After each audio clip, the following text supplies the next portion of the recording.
Sorry about that. I had to end the first video because I got a call from one of the homeless coalition places. The worst thing about the broken homeless system in the United States is there is no real help. Yes, there is sustenance, there's food, there's toiletries, there's coats in the wintertime, there's cold overnight shelters when the weather is very bad, but there's nothing to uplift anybody. It just keeps you alive, keeps you surviving in hell. And I went through this for three and a half years before I lived with family members, which I don't really even know anymore which situation was worse, to be honest. uh, and I'm talking multiple states, and shelters only give you maybe 30, 60 days and expect you to have your whole life together. And most of these people are drug addicts coming in or being abused, traumatized by their partners. That was my situation last time.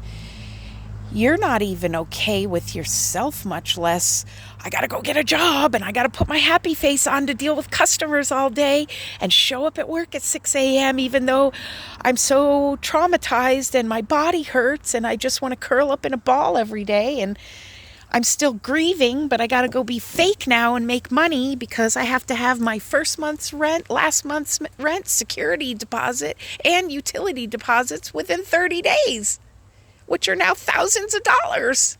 Oh, I might have to get 2 jobs, maybe 3.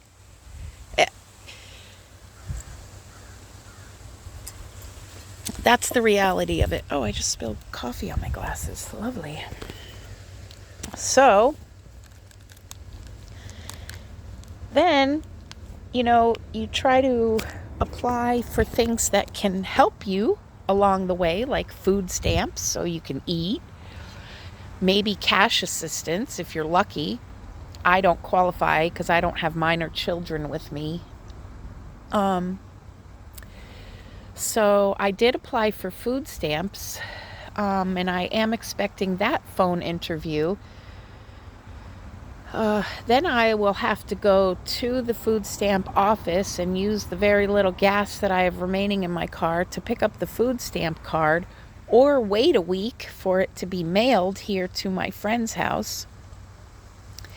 So the people that just called me, you have to reiterate your whole story and relive the trauma over and over every time a new agency contacts you that they say they offer homeless assistance, but then waiting. So I've become a master at waiting.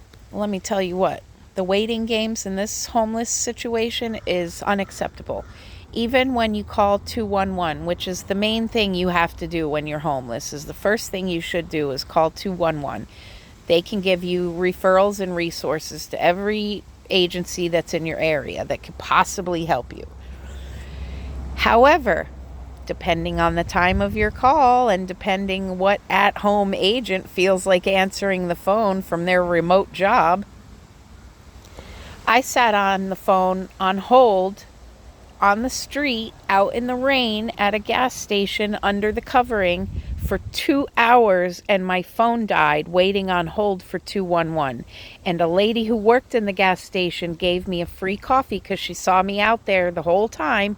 She asked if I was okay. I was crying. I was a mess because my phone died. There went my whole chances, And she offered me her phone to continue the phone call. Things like that shouldn't happen.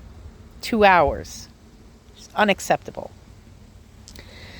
Things like that. Being shuffled off to a different county. So let's say you get your food stamp application rolling. Well, as soon as you move to a new county, or I should say as soon as they move you to a new county, you have to start a whole new application, county by county.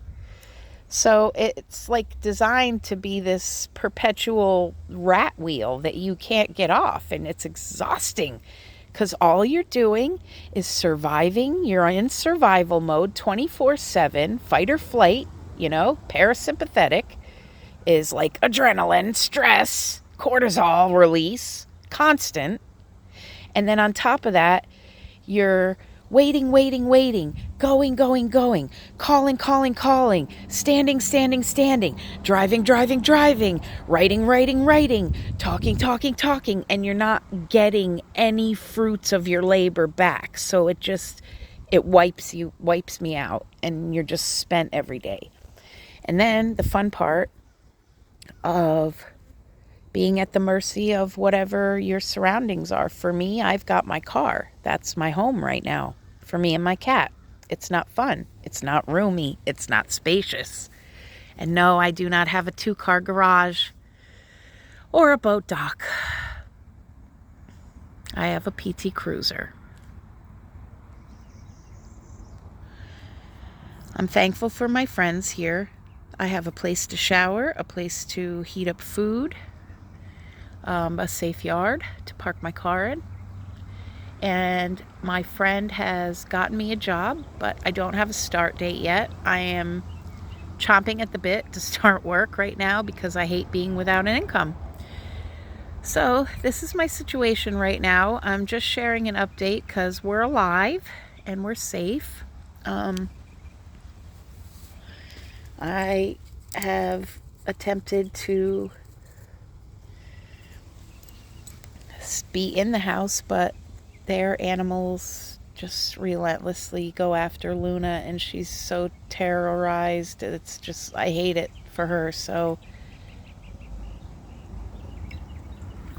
I'm just kind of praying for a miracle at this point, because I can't understand this broken system, especially for somebody like me who's not a drug addict. I work hard. Like, I'm willing to do my part to try my best to become independent and self-sufficient. Yet there's no room in this system at all to help give me that footing so I can start climbing. And I have never asked for much. I asked for a little tiny private place of my own. That's it. And then I got it from there.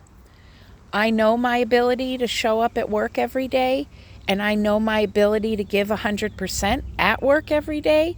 So if I have to depend on myself, I'm fully confident in that. My track record proves me in that respect. But where is the opportunity? Where is the chance for somebody like me? So this is part 2 of the update. Here's a sky check of my current weather. We've got rain coming in, and then temperatures are dropping down into the 30s tonight here in Florida. And it's been hot lately, so down with geoengineering. Much love, everybody.